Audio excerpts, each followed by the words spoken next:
अस्सलामुअलैकुम, welcome to my channel chemistry online. आज की इस वीडियो में हम लोग कार्बोनिक कंपाउंड टाइप 2 से कुछ इंपॉर्टेंट एमसीक्यूज को सॉल्व करने वाले हैं। उसके बैक पर जो कंसेप्ट होगा वो आप लोगों को मैं समझाऊंगा बेटा। तो स्टार्ट करते हैं। ईटा 2009 का क्वेश्चन है, वो कहते हैं कि कार्बोक्सिलिक एसिड कंटेन। तो बेटा कार्बोक्सिलिक एसिड में हमारे पास जो फंक्शनल ग्रुप होता है दैट इज COOH। अगर देखा जाए बेटा तो इनमें हमारे पास क्या है बेटा, ये दो फंक्शनल ग्रुप से बना है। एक CO, इसको क्या बोलते हैं बेटा, इसको बोलते हैं कार्बोनिल ग्रुप, ठीक है। और दूसरा हमारे पास जो है दैट इज OH, तो OH को बोलते हैं हाइड्रोक्सिल ग्रुप। तो मतलब हो सकता है कि कोई ऐसा क्वेश्चन आ जाए जिसमें हमारे पास अगर ये दोनों इकट्ठा दी गई हो तो करेक्ट होगा। इसमें कार्बोनिल ग्रुप पे है और हाइड्रोक्सिल ग्रुप पे है। और या अगर मान लें कि ये इकट्ठा आ गए तो इकट्ठा इसको क्या बोलेंगे बेटा, तो यहाँ पर कार्बोनिल में से मैं कार्ब लूंगा और हाइड्रोक्सिल में से ऑक्सिल लूंगा, तो क्या हो जाएगा कार्बोक्सिल ग्रुप। तो यहाँ पर अगर देखा जाए तो करेक्ट आंसर हमारे पास क्या आना चाहिए, दैट इज कार्बोक्सिल ग्रुप। क्योंकि हाइड्रोक्सिल अकेले नहीं आ सकता, हाइड्रोक्सिल कार्बोक्सिल के साथ नहीं आ सकता, कार्बोक्सिल के साथ एल्डिहाइड ग्रुप भी नहीं आ सकता। तो करेक्ट आंसर क्या होगा, ऑप्शन बी। तो नेक्स्ट क्वेश्चन की तरफ बढ़ते हैं बेटा। नेक्स्ट क्वेश्चन हम लोग को दे रखा है, कहते हैं कि हमारे पास ये जो आप लोगों को मुख्तलिफ कार्बोनिक कंपाउंड दे रखे हैं तो इसमें सबसे ज्यादा रिएक्टिव कौन है। तो देखो बेटा पहला ऑप्शन दे रखा है CH3 CH2 C++O CH3, this is said to ketone. Next हम लोग को दे रखा है that is C2H5, that is C2H5COO, ये कार्बोक्सिलिक एसिड है। और नेक्स्ट हम लोग को दे रखा है C3CHO, ये तो एल्डिहाइड है। तो बेटा इन तीनों की रिएक्टिविटी का सिंपल सा पंडा है। पंडा क्या है, हम बोलेंगे एक कार। तो एक कार या ऐसे बोल लो अक्सर। तो देखो बेटा एक कार का मतलब क्या हो गया, एक कार का मतलब ये है कि एल्डिहाइड होगा वो सबसे ज्यादा रिएक्टिव होगा देन कीटोन, और कीटोन ज्यादा रिएक्टिव होगा किससे बेटा, कार्बोक्सिलिक एसिड से। तो correct answer is option C, aldehyde C3CHO। Next question की तरफ आते बेटा। इसका डिटेल आप लोगों को मैं समझा देता हूँ। क्वेश्चन नंबर, ये वाला क्वेश्चन जो हमारे पास है ना, इसमें मैं आप लोगों को समझा देता हूँ। क्वेश्चन नंबर 4 में, 4-5 में सॉरी। अब नेक्स्ट क्वेश्चन की तरफ हम आते हैं। तो कहते हैं कि ये जो आपको कंपाउंड दे रखा है, इस कंपाउंड का IUPAC नाम मतलब यहाँ पर क्या है। तो देखो ये 2 कार्बोक्सिलिक एसिड है और 3 मिथाइलिन ग्रुप है। देखो इसका IUPAC नाम देना चाहिए। तो अगर देखा जाए तो हमारे पास 3 कार्बन ये है और 2 कार्बन ये है। तो 5 कार्बन के लिए हो जाएगा बेटा पेंटो, सिंगल बॉन्ड के लिए हो जाएगा एन, और कार्बोक्सिलिक एसिड 2 है तो उसके लिए हो जाएगा डाई, और कार्बोक्सिलिक एसिड के लिए क्या लगाया जाता है बेटा, OIC एसिड। तो कंपाउंड का नाम हो गया पेंटेन डायोइक एसिड। तो correct answer is option B. अब नेक्स्ट क्वेश्चन की तरफ आते हैं बेटा। परीज में एक और पॉइंट आपको मैं बताता जाऊं, यहाँ पर दे रखा है पेंटेन डाई कार्बोक्सिलिक एसिड।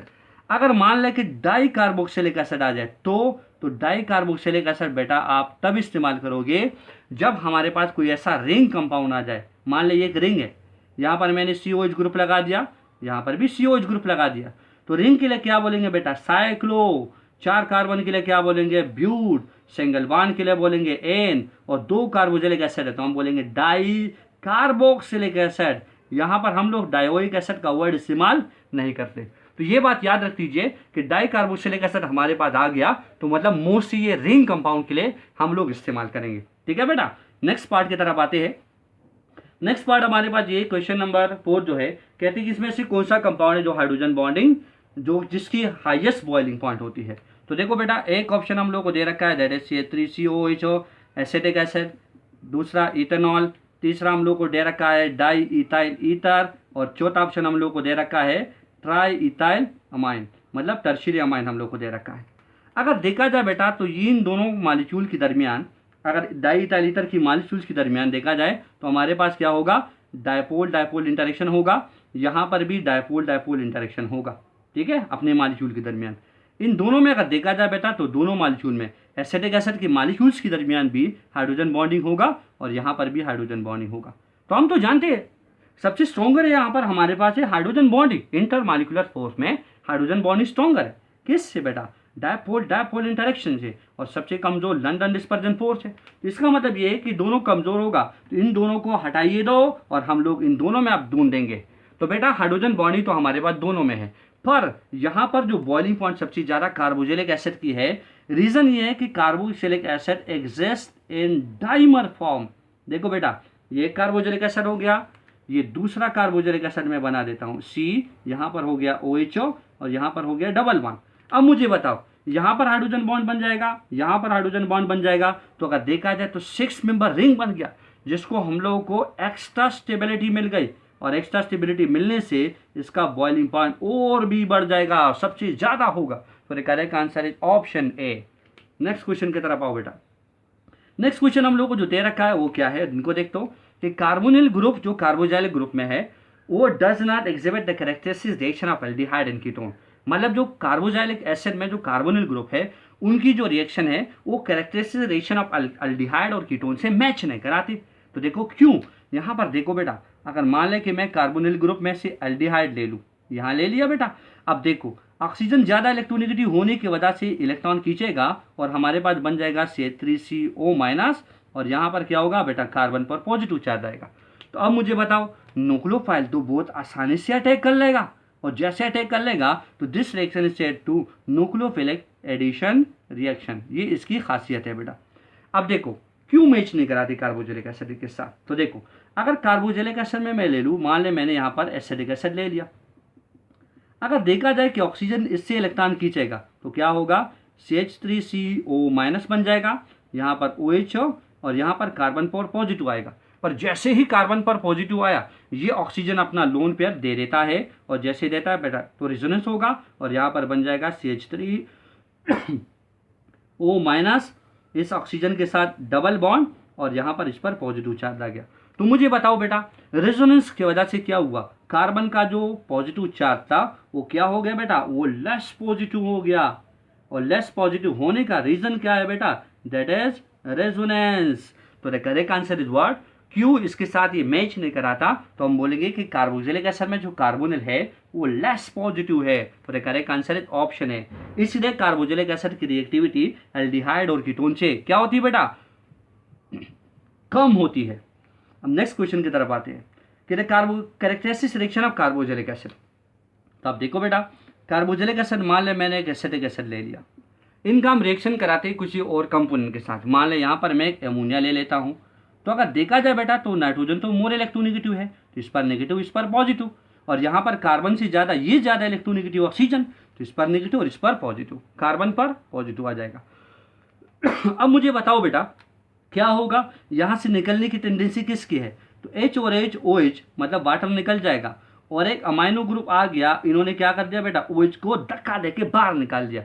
तो क्या हो गया बेटा, हमारे पास बन गया एसेटेमाइड बन गया। इसका मतलब क्या है कि एक न्यूक्लियोफाइल आ गया और दूसरे न्यूक्लियोफाइल को धक्का देके निकाल दिया। तो ये कौन सा रिएक्शन है, this reaction is said to nucleophilic substitution reaction. Next question की तरफ आते हैं बेटा। नेक्स्ट क्वेश्चन हम लोगों को क्या दे रखा है उनको देखो, कहते हैं कि एसिटिक एसिड स्ट्रॉन्गर एसिड है हमारे पास लिक्विड अमोनिया में एज कम्पेयर टू वाटर। क्यों, देखो बेटा अगर हम बात करा दें कि ये अमोनिया है और ये वाटर है, तो हम लोगों ने शॉर्ट ट्रिक फॉर बेसिसिटी में ये बात पढ़ रखा था कि अगर हम लोग लेफ्ट टू राइट जाते हैं तो अगर बेसिसिटी होती है या हमारे पास न्यूक्लियोफिलिसिटी जो होती है, ये दोनों हमारे पास इनका ऑर्डर क्या हो जाता है बेटा, कम हो जाता है।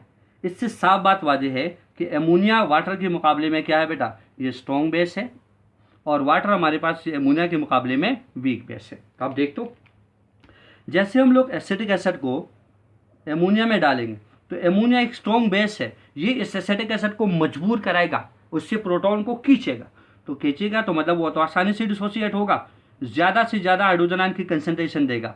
तो अगर हाइड्रोजन आयन की कंसंट्रेशन ज़्यादा रहेगा बेटा तो वो तो स्ट्रॉन्ग एसिड हो गया। पर अगर एज कम्पेयर टू इसको वाटर के मुकाबले में देखा जाए तो वाटर हमारे पास एक वीक एसिड है अमोनिया के मुकाबले में, सॉरी वीक बेस है अमोनिया के मुकाबले में, तो क्या होगा ये इसको मजबूर नहीं कर सकता जिस तरीके से अमोनिया कर रहा था। तो यहाँ पर ठीक है हम लोग को तो एसिटेट आयन मिलेगा और यहाँ पर हाइड्रोजन आयन की कंसंट्रेशन मिलेगी, पर वहाँ पर इस रिएक्शन के मुकाबले में, इस रिएक्शन ए के मुकाबले में थोड़ा कम मिलेगी। तो अगर कम मिलेगी इसका मतलब ये है कि हमारे पास एसिटिक एसिड ज़्यादा डिसोसिएट नहीं हुआ, इसका मतलब ये है कि यहाँ पर हमारे पास ये एक वीक एसिड का बिहेव कर रहा है और यहाँ पर किसका कर रहा है बेटा, स्ट्रॉन्ग एसिड का बिहेव कर रहा है, क्योंकि ज़्यादा से ज़्यादा डिसोसिएट हो गया। बात समझ रहे हो बेटा। तो the correct answer is word, ammonia एक स्ट्रॉन्गर बेस है वाटर से, इसलिए हमारे पास एसिटिक एसिड जो है वो अमोनिया में एक स्ट्रॉन्गर एसिड का काम करता है और वाटर में एक वीक एसिड का काम करता है। तो उम्मीद है आप लोगों को वीडियो अच्छी लगी होगी। Thank you for watching my video. अल्लाह हाफिज़।